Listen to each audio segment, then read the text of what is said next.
When you first boot up the FantomX, by default, sometimes you'll notice that it goes through a loading screen, and as it is right now. And what it's actually doing is loading the internal demo samples from ROM into RAM in order for the demo songs to be able to play back.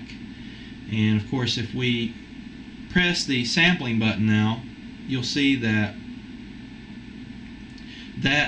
26 megs, or actually the 3% of that sample that's left in there from the samples loading, is actually taking up space. So sometimes what you want to do, or actually after you've listened to the demos, it's probably a good idea to go ahead and press the menu button, go down to the system settings, press enter, and then on the last one for the startup, go in here, and the top one says load preset samples at startup.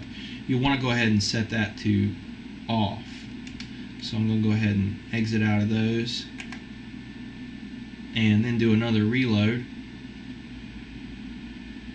So now the next time you boot up the FantomX, you're going to notice that it doesn't go into that loading screen, and we have the full amount of sampling RAM available. If we go ahead and press the sampling button now, you'll see that you have 100% of that sampling RAM available.